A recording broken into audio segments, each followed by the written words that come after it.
Hey, this is Yona from Field Teen Center, and I want to know, do you ever feel like you just gotta read them all? I'm gonna do something that has possibly never been done before, and I'm gonna talk about a book that I read this year and tell you which Pokemon I think it would be. First up is Komi Can't Communicate, which is both a manga and an anime. And it's about this girl who's super pretty and seems very polished and collected, but is actually just so crippled with social anxiety that she can't even talk. But that doesn't stop her from having the goal of making 100 friends. And I think the Pokemon that best represents this really cute series is... Who's that Pokemon? Mimikyu. Just like Komi, Mimikyu really wants to be popular, and even though it can't really keep up with Pikachu, I still think it's cute. Hopefully Komi doesn't fall into the trap of trying to imitate other people and is able to find her own way to appreciate herself and get people to like her for who she is. Next up is The Lost Dreamer by Lizz Huerta, which is a fantasy story inspired by pre-Columbian Mesoamerica. The main characters in this story all have dream magic, but they get into some big trouble when the Fire Nation attacks, essentially. The foretold prince returns after many, many years away, and he decides that now that dad has kicked the bucket, he wants to do things a little differently. And for him, different means human sacrifice.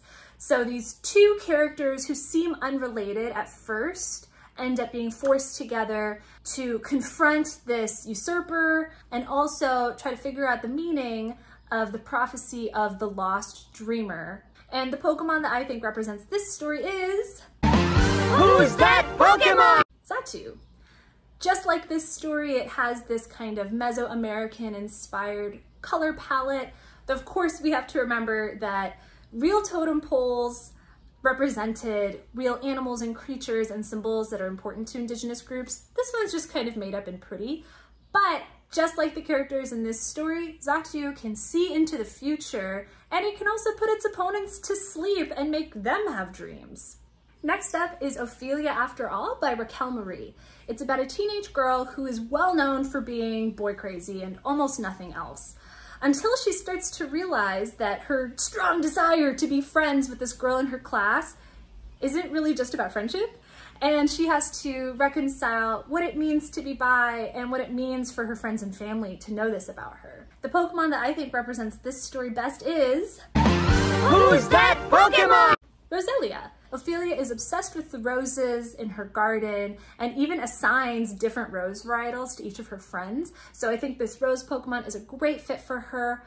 Also, Roselia's color palette reminds me of the bi flag, which is pink, purple, and blue. We've got red instead of pink here, but we'll count it. And we've got the two different colors on each hand, which reminds me of the way that Ophelia is kind of weighing two different possibilities and two different kinds of people that she might like, and whether or not she wants to come out. The next book is Scout's Honor by Lily Anderson, which is about a world in which the Ladybird Scouts ostensibly are just having tea parties and car washes, but actually are using swords and lassos to fight these interdimensional monsters who want to attack people and eat their feelings. And the Pokemon that I think best represents this book is... Who's that Pokemon?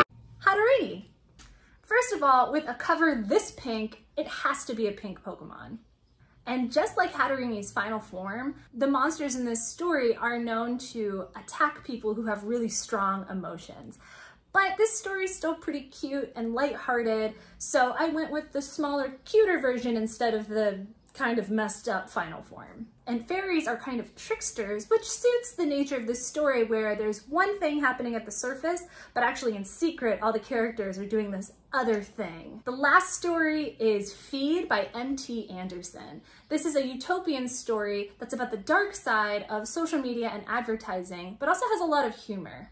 And the Pokemon that represents this story is... Who's that Pokemon? Rotom. Am I the only one that thinks Rotom is kind of messed up? First of all, it's got this blank stare. Second of all, it can follow you everywhere, from the toaster to your lawnmower to even your bike. In some of the later games, nowhere is safe. Sure, it can be helpful and it makes life convenient, both for you as a trainer, and I guess probably if you want your fridge to be able to talk to you, or if you want your fridge to be able to fight your lawnmower. But I personally think that Rotom is our sign that the robot apocalypse is happening imminently and we are not prepared. Just like Feed, I think that Rotom can be pretty funny, just by virtue of being able to be your washing machine, but also it has some kind of dark implications, and truly, it is always watching you. So let me know what you think. Did I make good choices? Would you have picked different Pokemon? And more importantly, would you like to see me do more books as Pokemon? Let us know whether you want more book recommendations or you just want to let us know what you think of this video. You can DM us on Instagram, you can email us, and of course, you can always visit us in person at Field Teen Center. We're located at 1901 Vine Street, and we're open from Monday through Friday from 1 to 5 p.m. These hours can change from time to time, so for the most up-to-date information about our hours and any special events, be sure to follow us on social media and check out our website. Thank you so much for watching, and I hope you find something great to read.